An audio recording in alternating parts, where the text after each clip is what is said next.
What happened to the children of fallen empires? Hey everyone! Tonight we're drifting back to a quieter corner of history. So, dim the lights, settle into your pillow, and let's wander into a theme that's oddly overlooked. Because when we think of empires collapsing, the spotlight usually falls on the emperors themselves. The last stand. The dramatic defeat. Maybe a noble suicide, or maybe just an ignoble one. But what about their children? They didn't vanish in the smoke of burning palaces. They had to keep on living. And it turns out, their lives were, well, complicated, unlucky, and occasionally hilarious in a sad way. Let's start somewhere familiar. The Roman Empire. Or rather, the eastern half of it, Byzantium. Because the Byzantine Empire collapsed in 1453, and unfortunately for its last emperor, Constantine XI, he didn't leave behind an heir. So there wasn't a dramatic what happened to the children story here. He died on the walls of Constantinople, heroically or pathetically depending on who you ask. But his relatives, his nieces, nephews, cousins, had to carry on in a world where their family's centuries-old empire was suddenly just a memory. Some of them were taken to the Ottoman court. And here's where things get awkward. Imagine being the child of a once mighty imperial dynasty, and your new role is essentially a trophy. Kept in comfort, but always watched.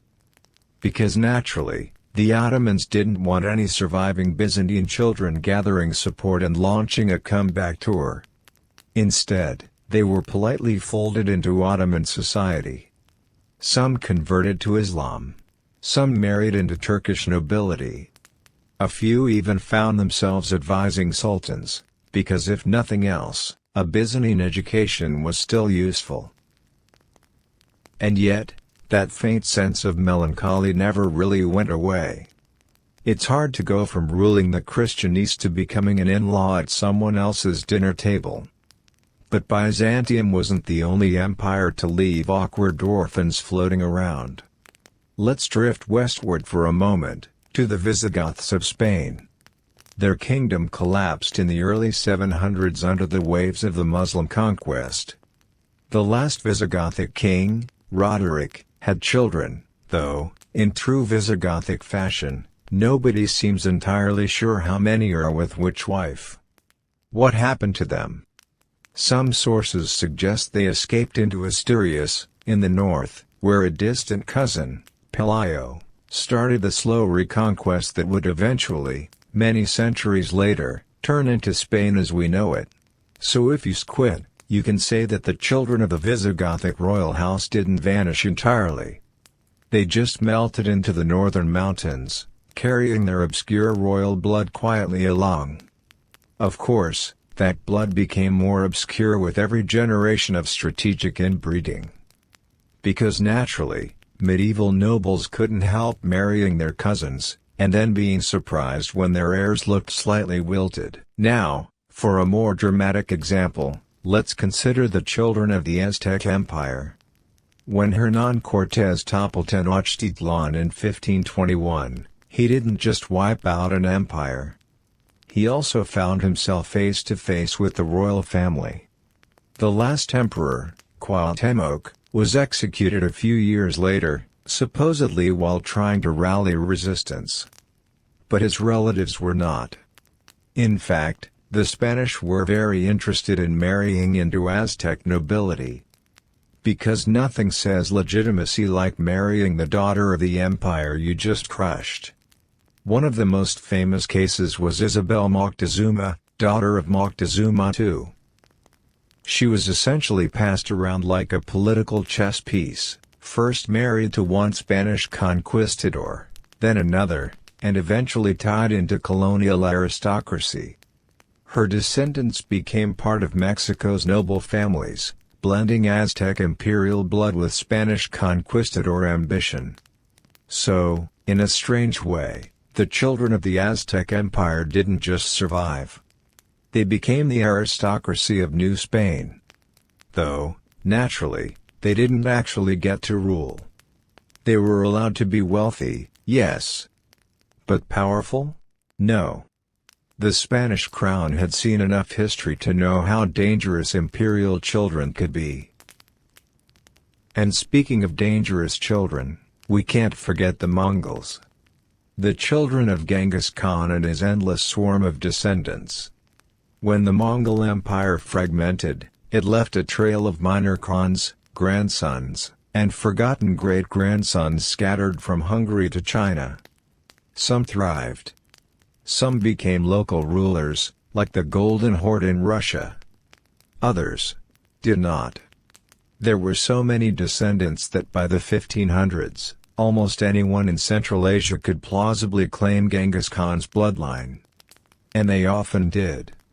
It was a convenient way to look important at parties.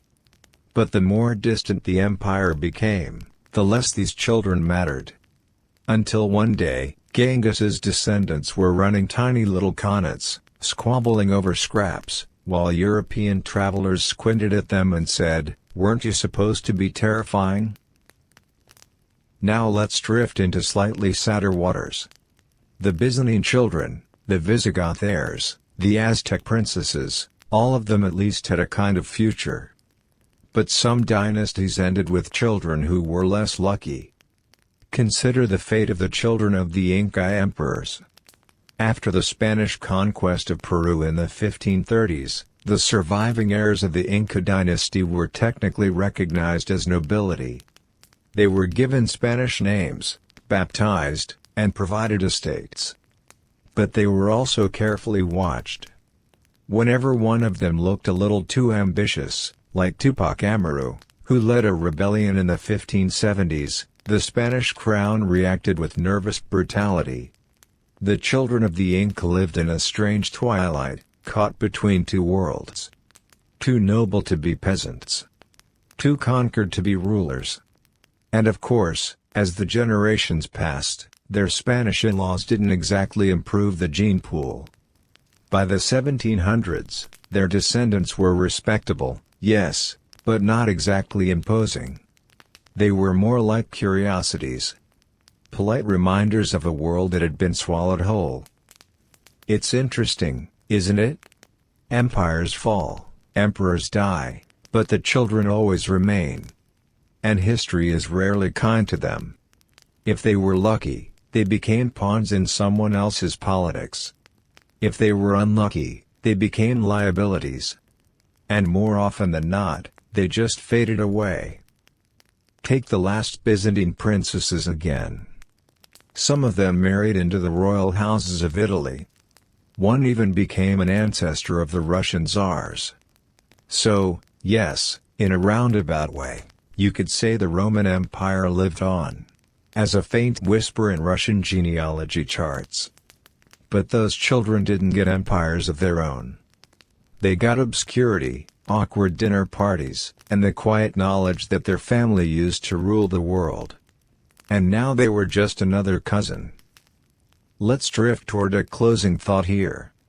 When empires collapse, we like to imagine clean endings.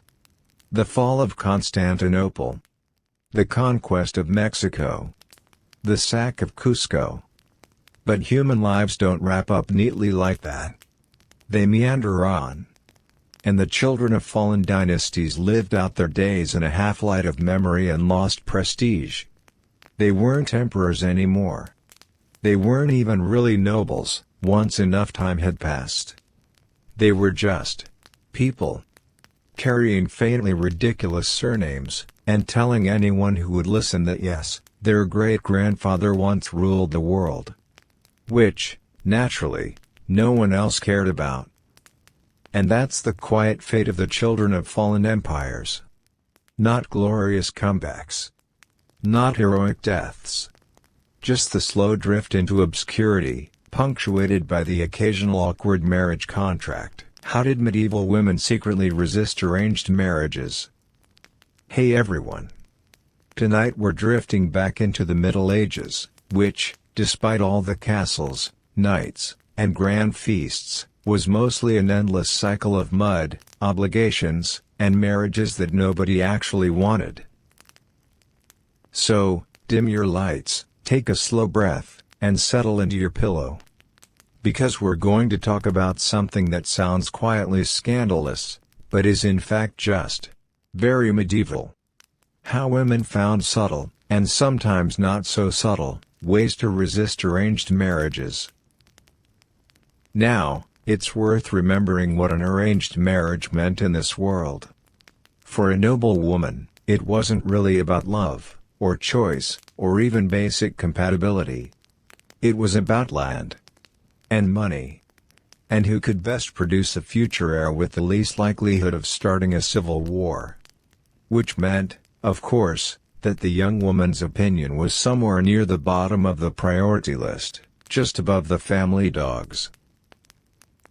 But women, even in the most restrictive of societies, have always found ways to bend the rules. And medieval women were no different.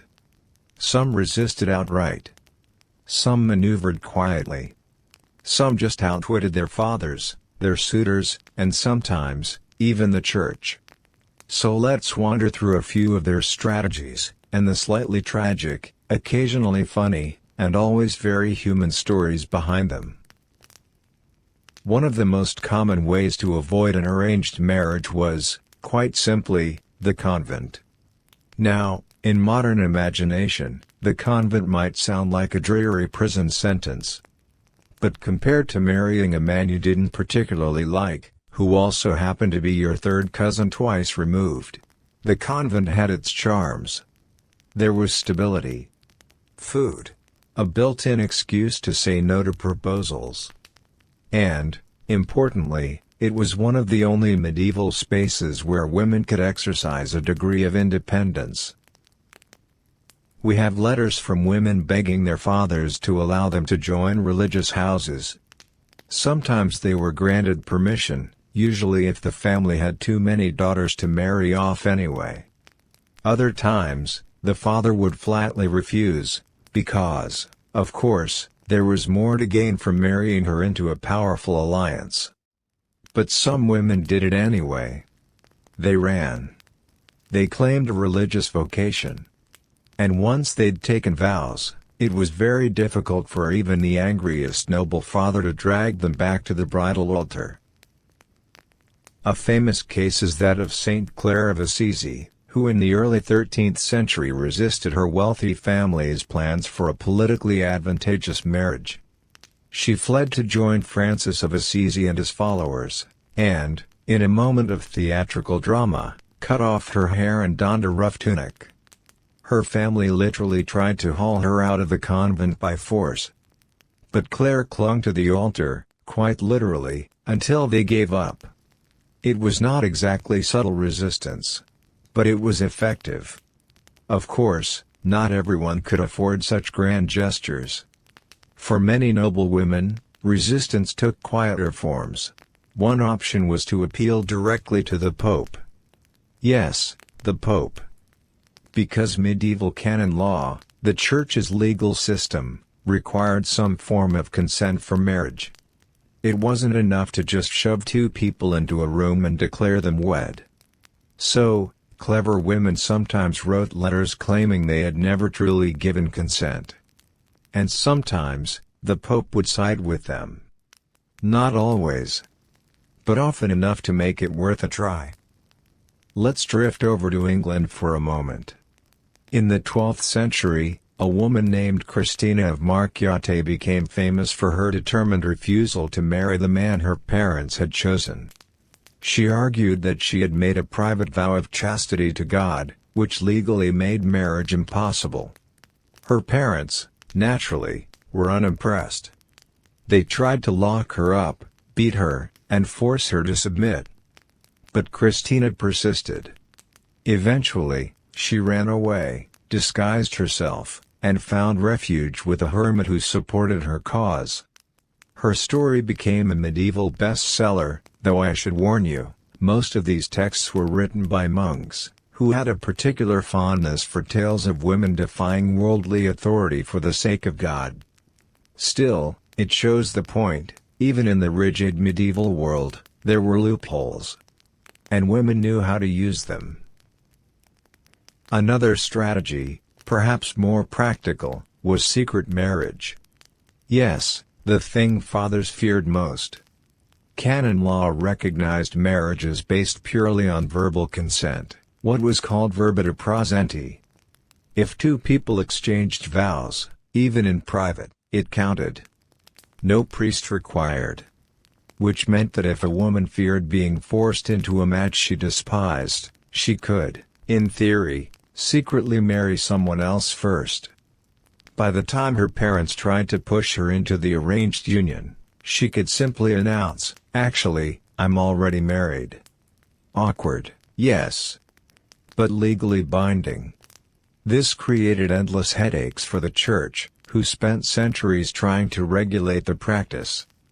Because naturally, plenty of young couples abuse this system, running off to mutter vows under a tree and then changing their minds the next day.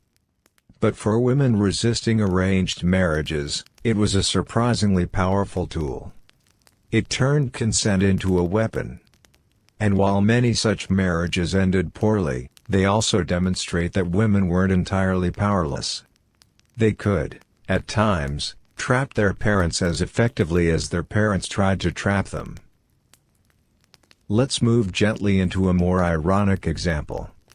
Some women resisted arranged marriages by actually agreeing to them. At least on the surface. They signed the contracts. They nodded politely. They went through the ceremony. And then, once married, they simply refused to consummate the union. Which, as you can imagine, created a mess. Because in canon law, consummation was what made a marriage fully indissoluble. Without it, the door to annulment remained open. So if a woman could resist long enough, with excuses, illnesses, or just sheer stubbornness, she might eventually get her marriage annulled. And while this didn't happen often, it did happen.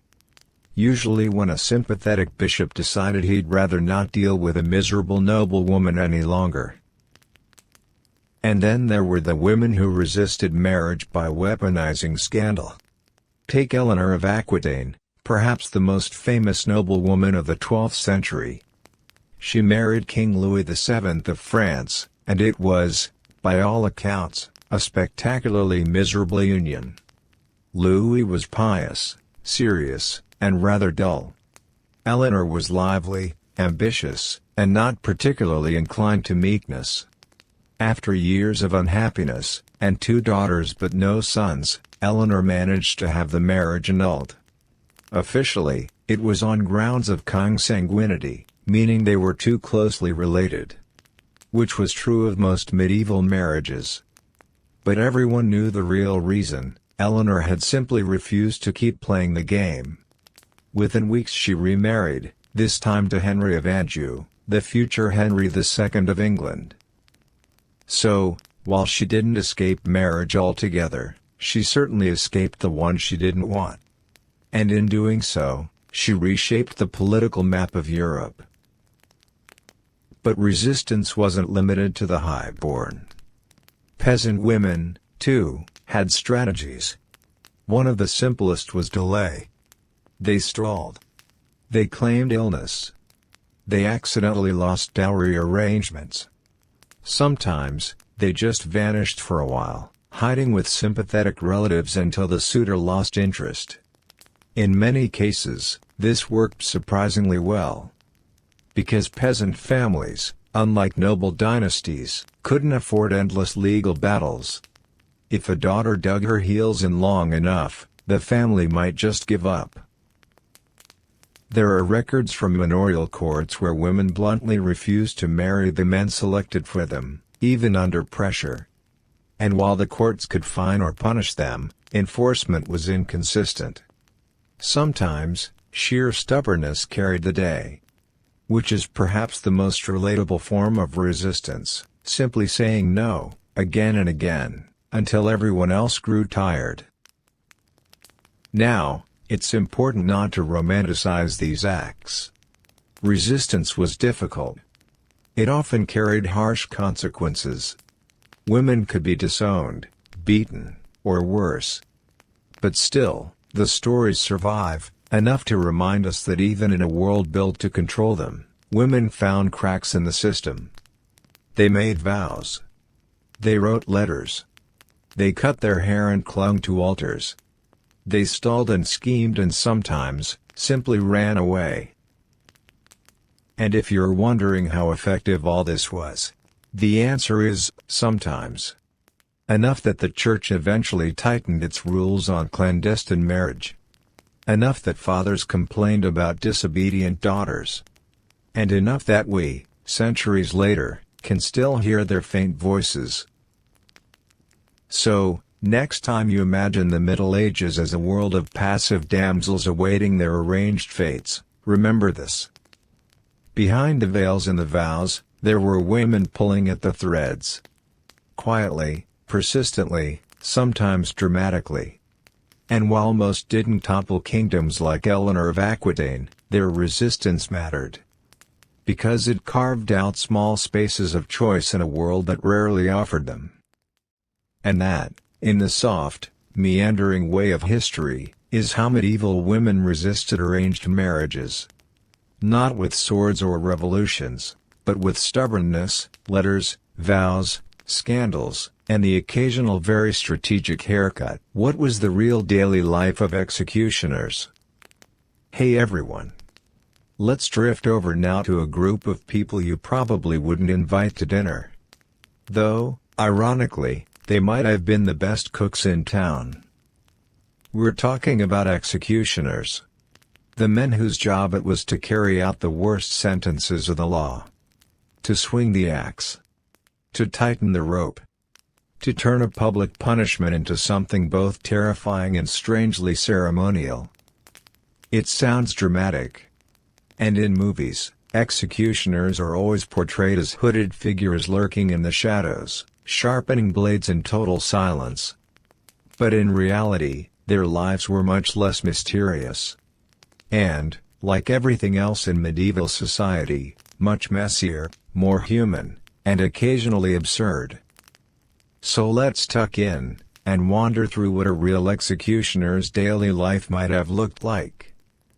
First, let's clear something up. Executioners didn't spend their entire day executing people. This might come as a disappointment if you're picturing a non-stop schedule of gallows and guillotines. The reality is, most towns simply didn't have that many executions. Criminals were punished in a variety of ways: fines, mutilations, or the ever-popular public shaming. So an executioner's calendar could be surprisingly empty. Weeks might pass without any official duties. Which meant that the executioner had to do something else. And here's where things get interesting. Executioners often had side jobs. Some worked as skinners, tanning animal hides. Some moonlighted as knackers, disposing of dead animals and cleaning up refuse.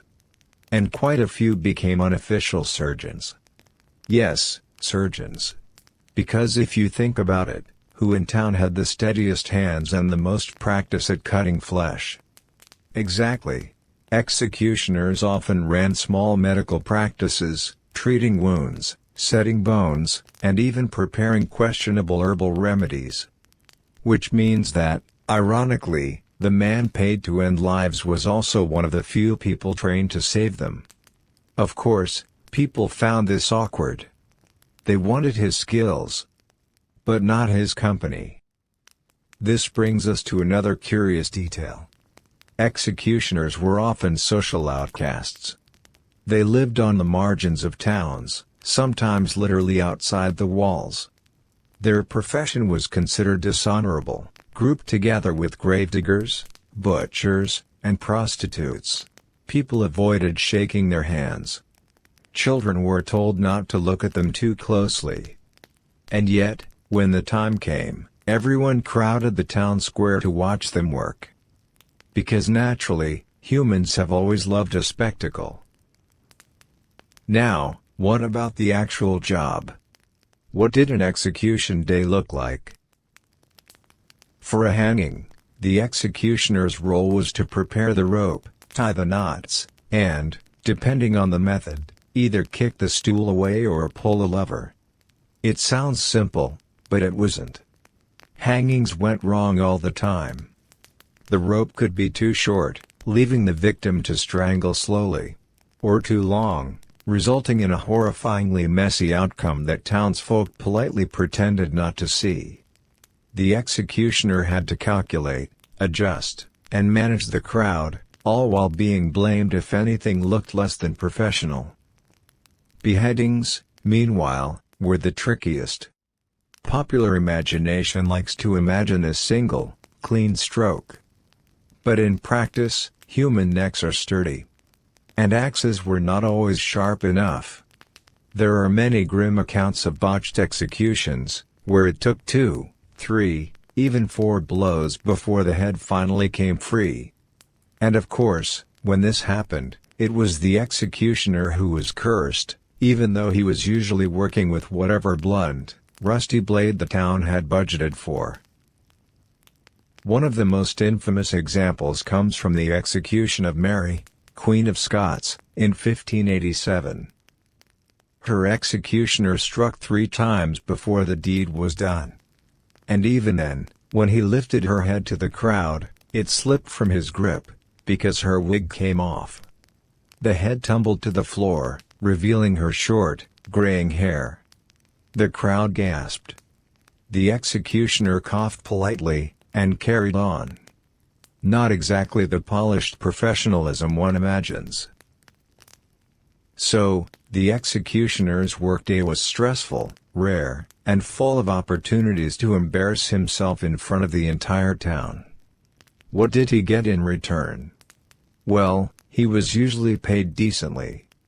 Towns recognized that few people wanted the job, so salaries were competitive. Executioners sometimes received free lodging, tax breaks, or extra perks like beer rations. But the money came with strings attached. They weren't welcome at most inns. Their children often struggled to marry. And, more awkwardly, their families were stigmatized as much as they were. In some places, executioners wore special clothing to mark their profession. Bright red garments, for example, so everyone knew exactly who they were. Which meant no slipping quietly into a tavern without whispers following. Privacy was not really an option.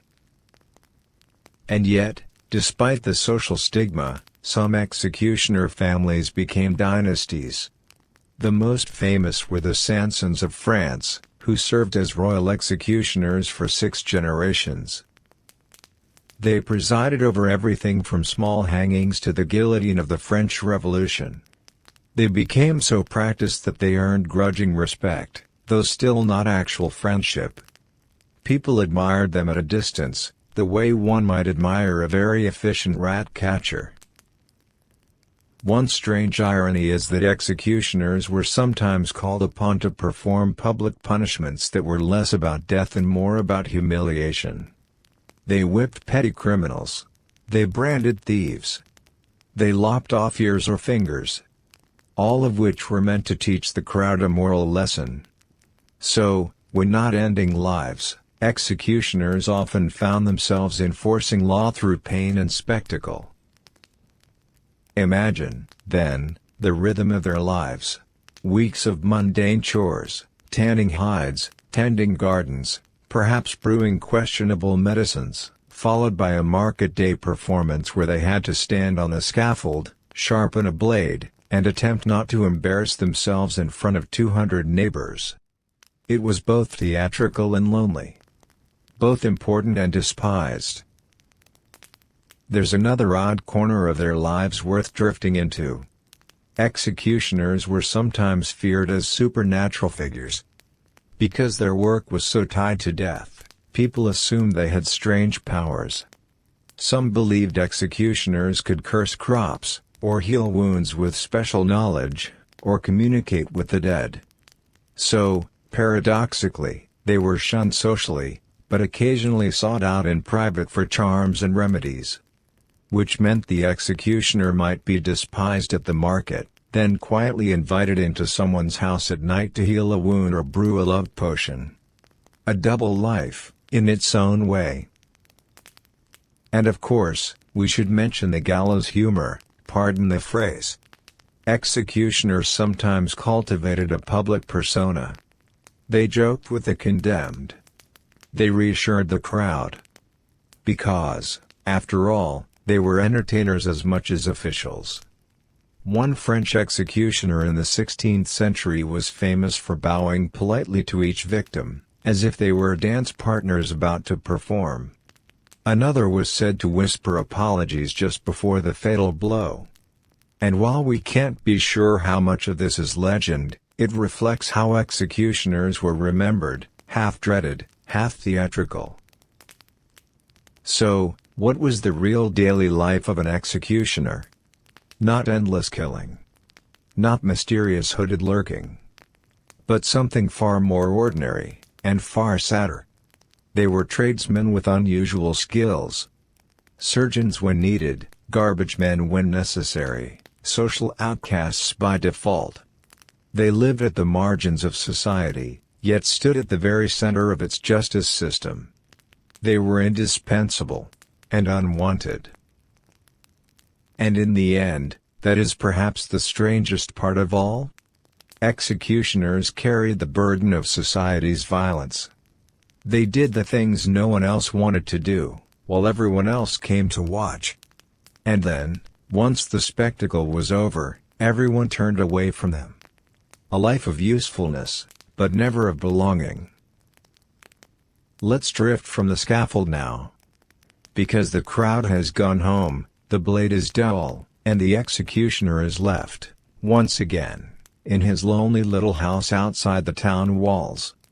Tomorrow, he'll be back to tanning hides, setting bones, or perhaps selling an ointment to someone who swore just yesterday they would never speak to him. Such was the curious, quiet rhythm of his days, who were the forgotten soldiers of ancient wars. Hey everyone! Tonight, let's drift away from kings and queens, from gilded halls and family feuds. Let's walk instead into the dust and the noise of ancient battlefields. Because while history books love to talk about generals, strategies, and decisive victories, they tend to forget the actual people who fought the wars. The forgotten soldiers. The ones who didn't get their names carved into monuments. The men, and sometimes women, who trudged through the mud, carried the supplies, and occasionally had no idea why they were even there. So, let's wander quietly among them. No trumpets, no heroic speeches. Just the steady shuffle of tired feet, the smell of stale rations, and the faint feeling that they'd really rather be home. We can start with the Greek hoplites, because everyone loves to imagine them. Rows of gleaming bronze armor, shields locked together, spears bristling. The phalanx, standing shoulder to shoulder, supposedly unbeatable. And yes, it looked impressive from a distance. But the reality was less glamorous. Most hoplites weren't professional soldiers. They were farmers. Men who spent the majority of their lives worrying about olive harvests, goats, and whether their neighbors' sheep had wandered into their fields again. War was seasonal, fitted in between planting and harvest. They had to buy their own armor, which meant some turned up with fine bronze breastplates, while others made do with scraps, hand-me-downs, or just a good thick tunic and a hopeful attitude. And while the phalanx looked orderly in theory, it was miserable in practice. Standing in tight formation, sweating under the sun, your vision blocked by the man's shield next to you, while trying not to trip over rocks or corpses. It was less heroic brotherhood and more uncomfortable group project with very high stakes. And when battles ended, hoplites went back home. No parades, no fanfare. Just back to the goats, the olives, and probably a wife annoyed that they had left her with all the chores. Now, If we drift eastward a bit, we find the soldiers of the Persian Empire. A massive, sprawling army that supposedly numbered in the hundreds of thousands. At least according to Greek historians, who love to exaggerate. But what did it mean to be one of those anonymous Persian soldiers? It meant long marches. Weeks of trudging across deserts or mountains, lugging equipment that was never quite adequate. It meant rations of barley, onions, and the occasional luxury if you were lucky. And it meant discipline enforced by officers who were often just as tired as you were. Most of these men weren't Persians at all. They were conscripts from subject peoples, Egyptians, Babylonians, Syrians, Indians. All folded into the great imperial army, each bringing their own style of dress and weaponry. Which sounds colorful and diverse, but probably just made logistics a nightmare. Imagine trying to organize a battlefield where half your men don't speak the same language, and the other half would rather be anywhere else. These were the forgotten soldiers. Not the elite immortals, who always get mentioned. But the nameless conscripts who marched for months only to stand at the back of a battlefield, holding spears they barely knew how to use, while someone else decided their fate. And then, of course, there were the Romans. Rome perfected the art of writing about its soldiers. The legions appear everywhere, marching in perfect order, building roads, conquering territories with cold efficiency. And yes, Roman soldiers were professional, better trained than most. But daily life for an ordinary legionary was not endless glory. It was construction work. When they weren't fighting, legionaries were building fortresses, roads, bridges, aqueducts. They dug ditches, set up camps, chopped wood, and carried stones. In fact, most of a Roman soldier's career was spent as a glorified laborer who occasionally had to stab someone. Their packs were notoriously heavy, nicknamed Muli Mariani, Marius's mules, because they carried everything themselves: tools, rations, spare weapons, even stakes for the nightly palisade. Yes, every night, Roman soldiers built a miniature fortress before going to sleep. Because naturally, the Romans couldn't just lie down in a field like everyone else. And when battles did come, they were terrifyingly brutal. Shields clashing, swords stabbing, dust and blood everywhere. But for most legionaries, the memory wasn't of glorious victory. It was of endless waiting, endless marching, and the hope of surviving long enough to claim a pension and a small patch of farmland. If we drift back further still, into truly ancient times, we find the soldiers of Mesopotamia. The first recorded armies in history. They were mostly peasants pulled from their fields whenever the king decided he wanted to fight his neighbor. They brought farm tools converted into weapons, reed shields, and whatever scraps of armor the state could provide. They were poorly trained, poorly fed, and often poorly motivated. And yet, they were sent out to fight in the name of gods and kings whose names they might barely know how to pronounce. It's telling that so many of the earliest depictions of battle in Mesopotamian art show neat rows of soldiers advancing in perfect formation. Which almost certainly means it didn't actually happen like that. If ancient rulers were carving propaganda into stone, they weren't going to include the part where half their troops ran away at the first sight of danger. Of course, the forgotten soldiers weren't always men. There are scattered accounts of women who fought in ancient wars, though history has mostly brushed them aside. Sometimes they disguised themselves. Sometimes they were camp followers pressed into combat when things went badly, and sometimes, they were part of specific warrior groups, like the women of Scythian tribes, who fought on horseback alongside men. Greek writers love to exaggerate this into the myth of the Amazons.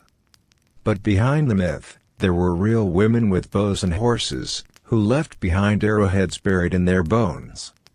forgotten by history, until archaeology quietly reminded us they had been there all along. Let's also talk about those camp followers for a moment. Because ancient armies were never just soldiers. They were followed by families, servants, cooks, merchants, and slaves. For every man carrying a spear, there might be 2 or 3 others carrying baggage, food, or simply trying to survive the march. They were not counted in the official army numbers. But they were there. They cooked meals, mended clothes, tended the wounded, and sometimes died alongside the soldiers. If you were a forgotten soldier's wife or child, your war was simply keeping up. Trudging along dusty roads, wading through long sieges, hoping you'd still be alive by the time the army decided to go home. The truth is, the forgotten soldiers of ancient wars lived in a blur of exhaustion. Long marches, heavy loads, bad food. Occasional bursts of violence so shocking that many never spoke of them again. And then silence. Back to the fields, the workshops, the corners of history that no one bothered to write down. Generals get the statues. But the ordinary soldiers, the ones who actually carried the spears, dug the ditches, and bled in the dust, were largely erased. At best, they appear in vague numbers: 10,000 men marched, 20,000 perished. But their names, their faces, their small complaints about sore feet or bad wine, those are gone. And maybe that's what makes them worth remembering. Because without them, none of the empires, none of the grand victories or crushing defeats, would have existed at all. History may have forgotten them, but they carried history on their backs. So, what was life really like for the forgotten soldiers of ancient wars? Not noble. Not glorious. Just long, tiring, and frequently unfair. They were farmers turned warriors, conscripts turned corpses, laborers turned legends only in the vaguest sense. They marched because someone told them to. They fought because they had no choice. And then, more often than not, they disappeared from the record.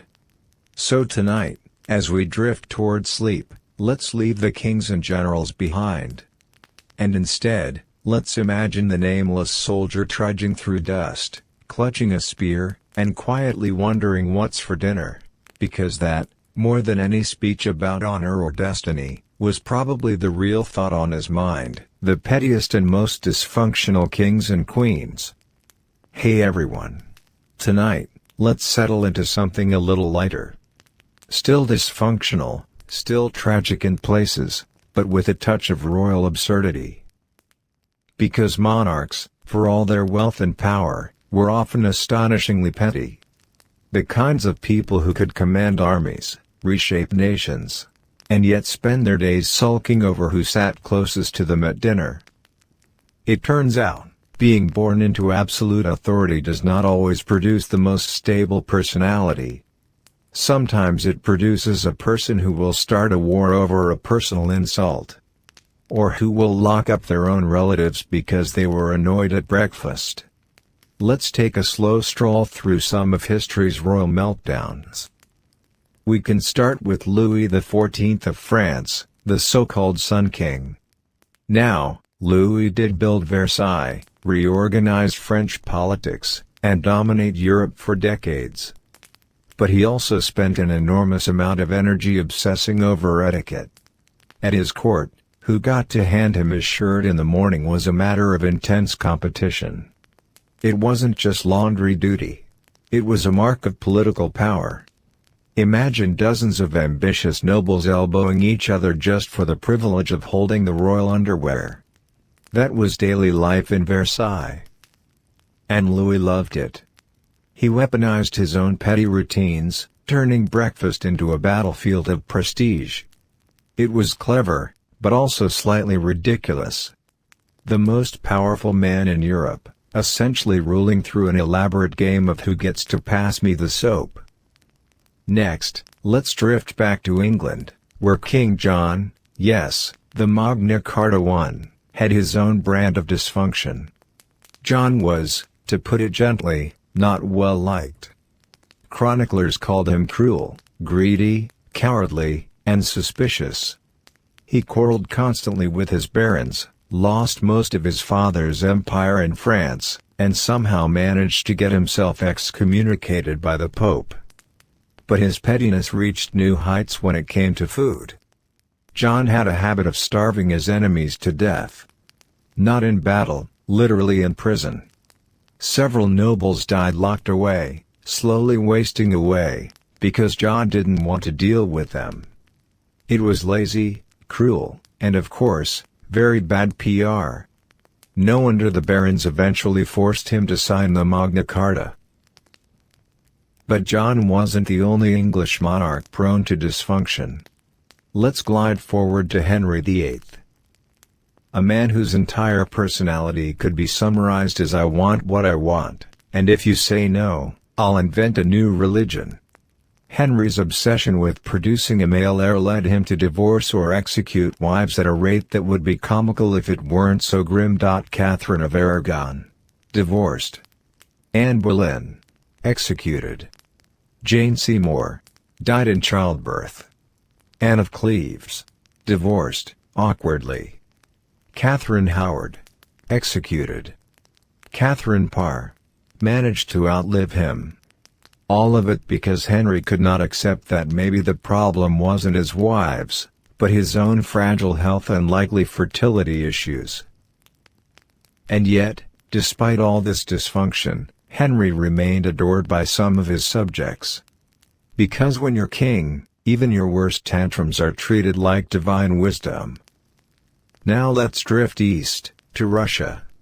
Where dysfunction wasn't just common, it was practically a national pastime.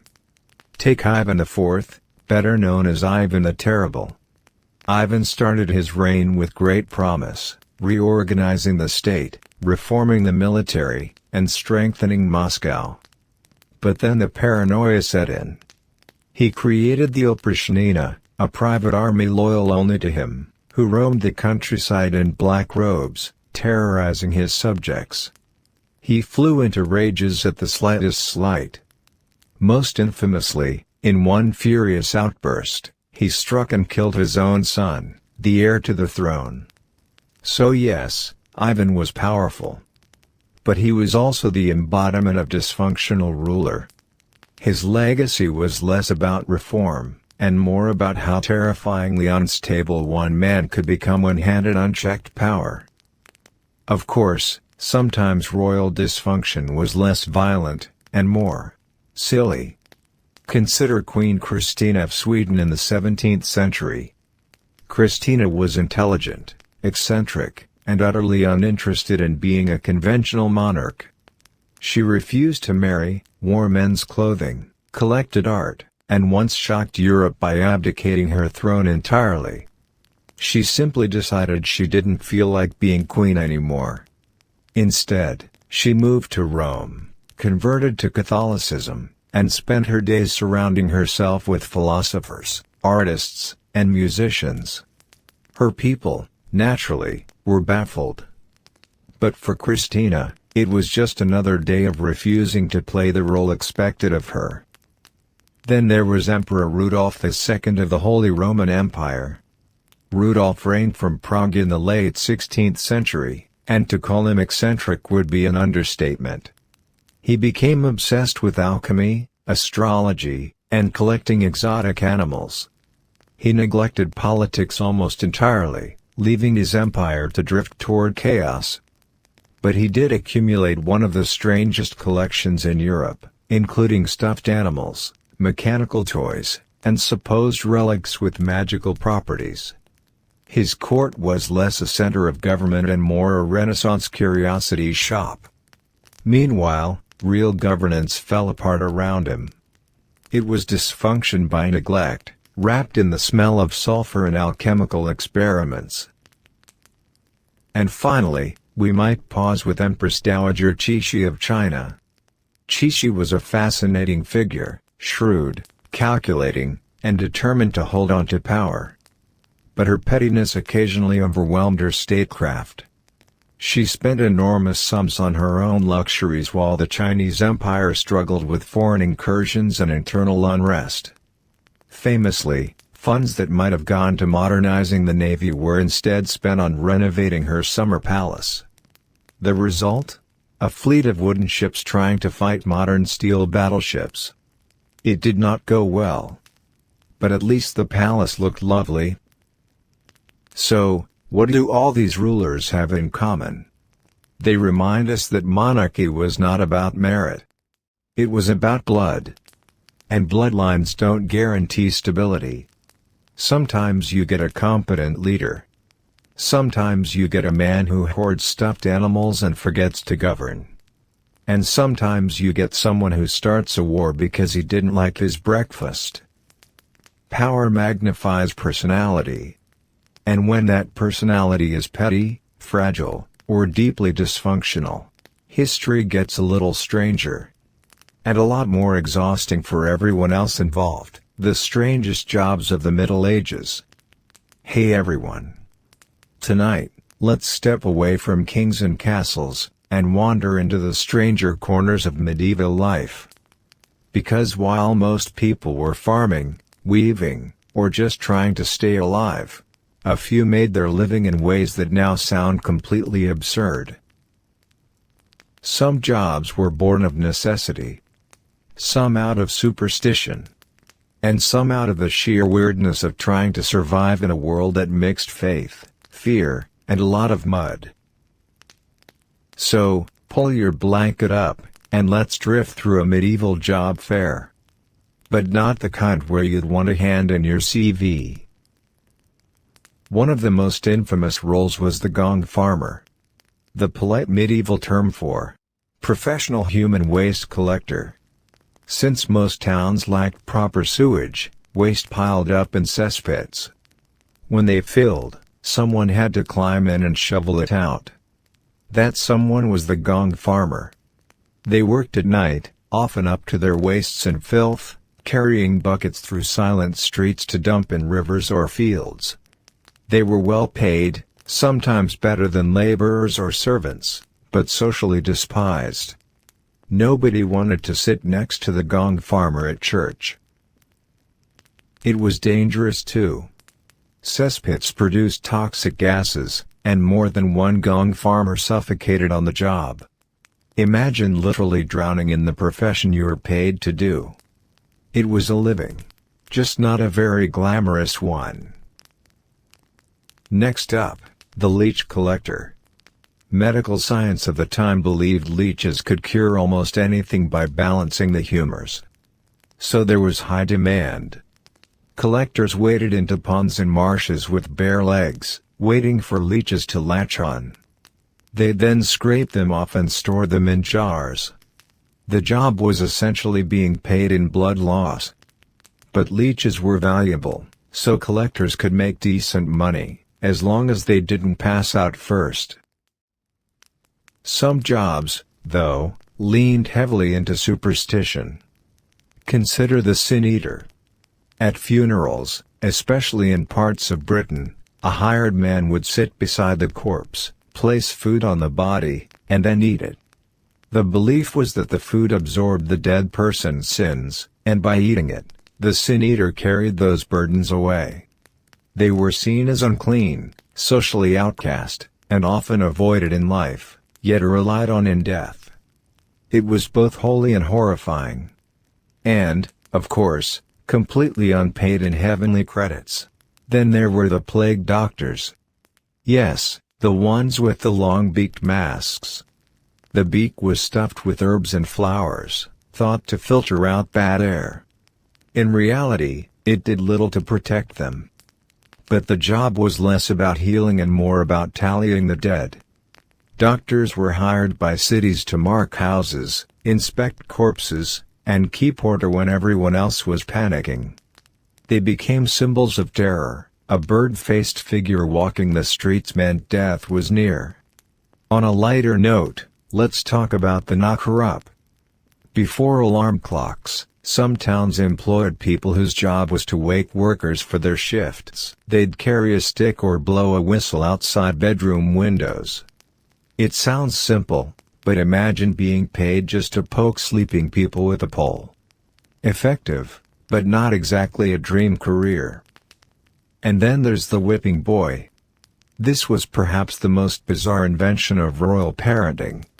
Since princes were considered too sacred to punish, they needed a substitute. So, a boy of similar age was chosen to be whipped whenever the prince misbehaved. The idea was that the prince would feel guilty seeing his friend punished, and thus behave better. Whether this actually worked is debatable. But for the whipping boy, childhood was a very strange career path. Another odd role was the bear ward. Bear baiting was a popular form of entertainment, where chained bears were set against dogs. Bearwards kept and trained the animals, feeding them and dragging them from town to town. It was dangerous, brutal work, but it made money. And in a society short on Netflix, bear baiting was considered quality weekend entertainment. And finally, the professional mourner. In some regions, families hired women to wail loudly at funerals. The louder and more dramatic, the better it looked. It turned grief into a performance. These mourners were skilled at tearing their clothes, beating their breasts, and crying on cue. A career in emotional theater, centuries before Broadway. So, what do all these jobs tell us? That the Middle Ages weren't just knights and ladies. They were young farmers drowning in cesspits, leech collectors bleeding in swamps, and whipping boys suffering for spoiled princes. It was a world of strange necessities, weirder beliefs, and jobs that make your Monday meeting sound luxurious by comparison, the things medieval people were afraid of that we hardly think about today. Hey everyone! Tonight, let's not talk about battles or emperors, but about fear. Because medieval life wasn't just short and muddy, it was steeped in anxieties that sound downright bizarre to us. Some were practical. Some were cosmic. And some just make you blink and say, really? So, tuck in, breathe slow, and let's wander through the darker corners of the medieval imagination. First on the list, comets. When a bright streak appeared in the sky, it wasn't a pretty astronomical event. It was doom. A comet could mean the death of a king, the outbreak of plague, or the start of a war. Chroniclers recorded them in trembling ink, convinced the heavens had just posted a bad review of Earth. Halley's Comet in 1066? People thought it was an omen of catastrophe. Which, depending on whether you were Saxon or Norman, turned out to be true. Next, werewolves.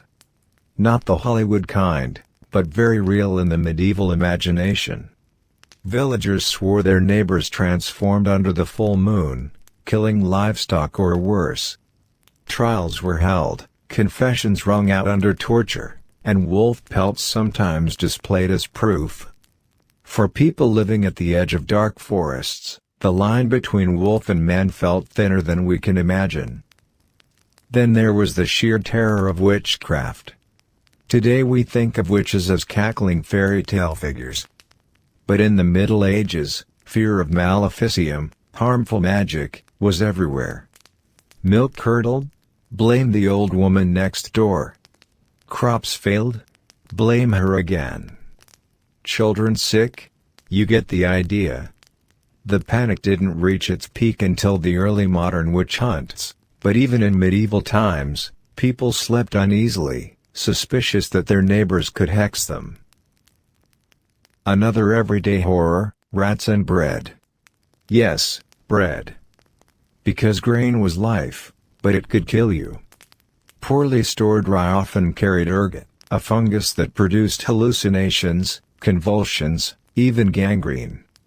Whole villages could be struck with madness, stumbling through fever dreams of fire and demons. To them, it looked like divine punishment. To us, it looks like very bad cereal management. And then, nightmares, literally. People believed sleep could be invaded by malicious spirits. The word nightmare itself comes from the idea of a demon sitting on your chest while you slept, pressing the air out of you. That choking, suffocating feeling we now call sleep paralysis?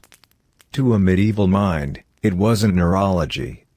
It was a mare, a dark creature, stealing your breath. Some even slept with knives under their pillows to fend them off. One of the more peculiar fears was the end of the world. On schedule.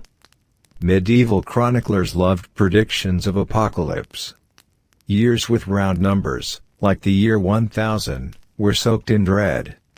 People repented, fasted, and waited for fire to rain from heaven. When nothing happened, they sighed in relief, and then just recalculated for the next century.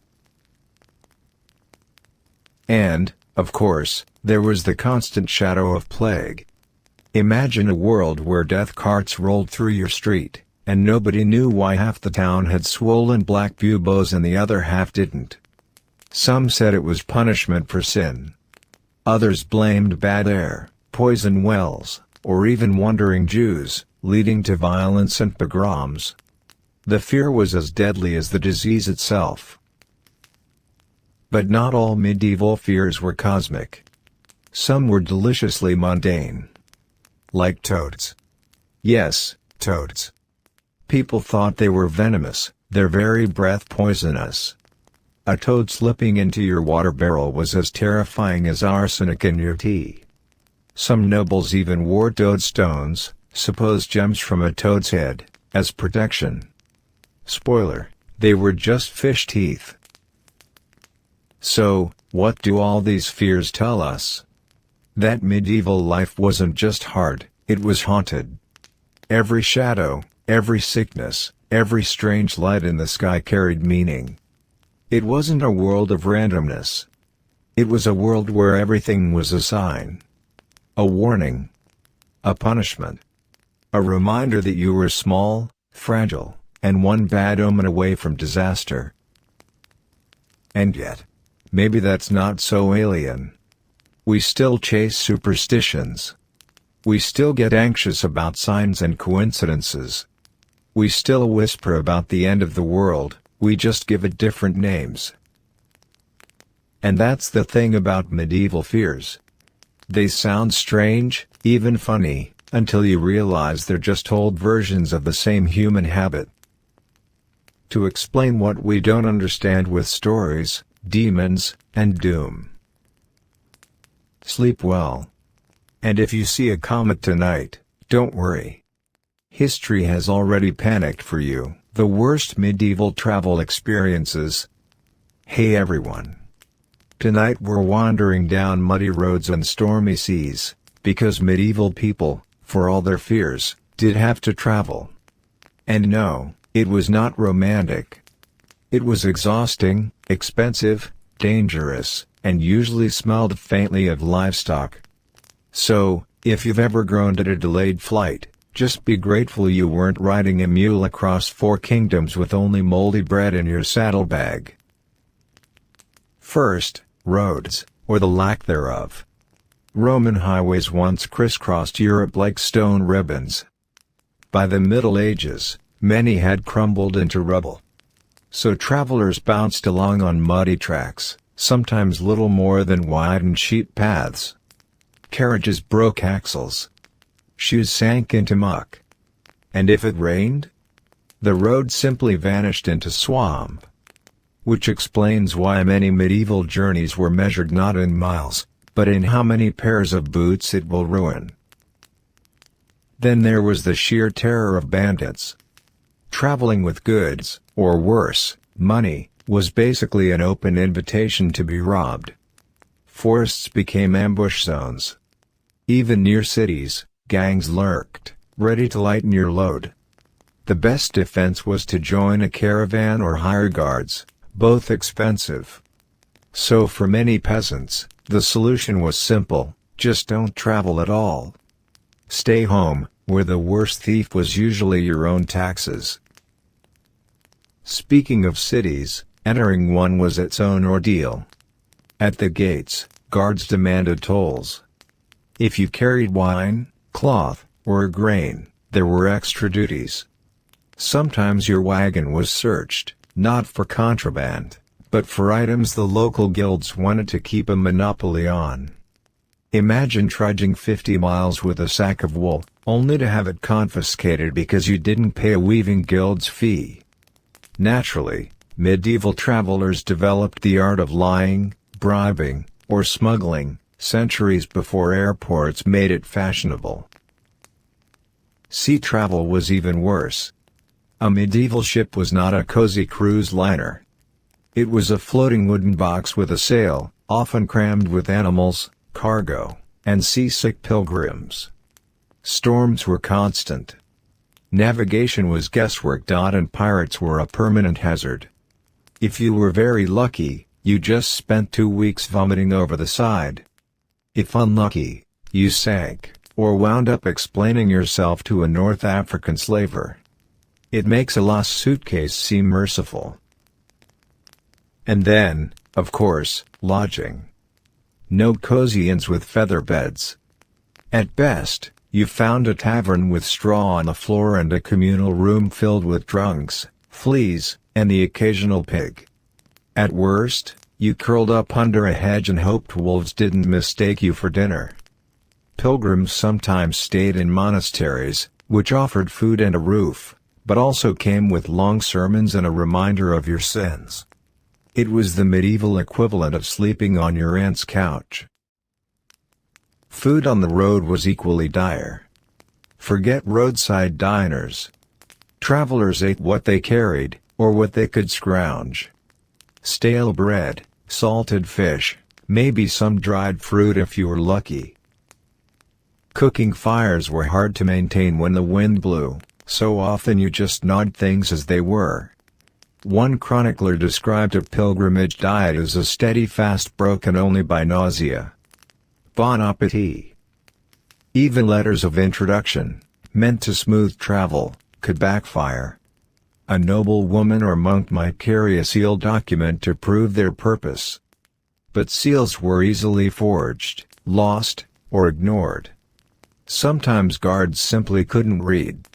Which led to a uniquely medieval frustration, trying to explain your very important business to someone whose entire job was to say no. But perhaps the most exhausting part of medieval travel was time itself. Journeys stretched endlessly. A trip from Paris to Rome could take months. A pilgrimage to Santiago de Compostela might consume half a year. And if you were unlucky, you might die en route, of plague, bandits, or just falling off your horse. Medieval people accepted this as normal. Today, we demand a refund from the airline. And yet, despite all this misery, people kept traveling. Pilgrims trudged across continents for salvation. Merchants hauled goods to fairs. Students walked to universities. Kings and queens dragged their courts endlessly from castle to castle. They cursed the mud, the bandits, the food, and the fleas, but they moved anyway. Because in the Middle Ages, staying put meant being small. Travel, however awful, meant seeing the world. Even if the world mostly looked like another muddy road and another tavern full of pigs. So next time you're grumbling in an airport line, just picture yourself on a 14th century galley, clinging to a sack of moldy rye while a storm hurls you toward Sicily. Suddenly, the middle seat doesn't sound so bad. Medieval medicine, the cures that didn't work but everyone swore by. Hey everyone. Tonight, we're tucking ourselves under the quilt of history to talk about something every medieval person dreaded, getting sick. Which, considering the state of their plumbing, diets, and personal hygiene, happened a lot. But medicine in those days wasn't exactly effective. It was mostly a mix of herbal guesswork, astrology, and whatever your barber felt like trying that day. So, let's float gently through some of the most fascinating, and occasionally horrifying, medieval cures. First, the cornerstone of medieval health, the four humors. Blood, phlegm, black bile, yellow bile. A delicate balance was supposed to keep you well. Naturally, nobody had this balance. So physicians reached immediately for their favorite solution: bleeding. Feeling weak? Let's take some blood. Fever? More blood. Leprosy? Well, maybe blood, maybe not, but worth a try. Patients often staggered away sicker than before, but hey, at least the humors were balanced. Then there were the leeches. Because, of course, bleeding could be outsourced. Doctors would plop these little worms onto your skin, let them feast, and then congratulate themselves on their brilliance. Some medieval manuscripts even suggested placing leeches inside the nose or mouth to cure head colds. Yes, you heard that right. Imagine being told your blocked sinuses would clear once a blood-sucking worm wriggled around in your nostril. Restful, isn't it? If bleeding didn't work, there was always purging. Vomiting, laxatives, enemas, anything to cleanse the body. A favorite ingredient was hellebore, a poisonous plant that could, indeed, empty you from both ends. The idea was that illness came from corruption inside you. So, naturally, the best cure was to force everything inside you to come out, violently. Medieval life was many things, but it was not dignified. Herbal remedies, though gentler, could be equally strange. Garlic was rubbed on wounds. Sage was brewed for fevers. And ground-up emeralds were prescribed for stomach troubles. Which meant some poor patient, doubled over in pain, was told to chew a gemstone. It didn't work, of course. But it made apothecaries very rich. And then, of course, astrology. Doctors often checked the stars before treating you. If Mars was in the wrong house, surgery was forbidden. If the moon was waning, bleeding was less effective. So, your recovery often depended less on your symptoms and more on whether Jupiter was having a bad week. You might die, but at least it was astrologically appropriate. There was also an endless belief in charms and amulets. For toothache, you could wear a wolf's tooth around your neck. For fevers, a scrap of parchment inscribed with holy words. Some people even carried dry toads as protective talismans. Of course, none of this cured the illness. But at least you had jewelry to distract you while you coughed yourself into oblivion. And then there were the treatments that were, let's say, enthusiastic. Boiling herbs in wine and pouring the mixture directly into wounds. Fumigating the sick by burning rosemary or sulfur under their beds. Or treating mental illness by drilling a neat little hole in the skull to let out the bad spirits. It's called trepanning, and yes, some people survived it. Though whether they felt better afterward is questionable. One of the strangest cures involved urine. Doctors studied it carefully, its color, its smell, even its taste. Yes, really. They believed it revealed hidden truths about the body's state. Patients even carried little glass flasks of their urine to physicians like medieval lab samples. And of course, urine itself was sometimes prescribed as a drink. Because when in doubt, recycle. And yet, amidst all the absurdity, there were glimmers of sense. Honey on wounds, which really does fight infection. Willow bark for pain relief, the ancestor of aspirin. Even certain herbal teas for stomach ailments. But these useful bits were buried under mountains of superstition, bloodletting, and emerald chewing. So what was it actually like to be sick in the Middle Ages? Miserable. Painful. And often terminal. But strangely enough, medieval people accepted it with resignation. Illness was seen as divine punishment, or a natural part of life's suffering. Cures were attempts, not guarantees. And if they failed, well, Heaven was the ultimate medicine. The next time you sip paracetamol with clean water, or sigh while waiting in a doctor's office, remember this. Your medieval counterpart was probably lying in bed with a leech on their nose, clutching a wolf tooth, and wondering why Mars wouldn't just move into a different house already.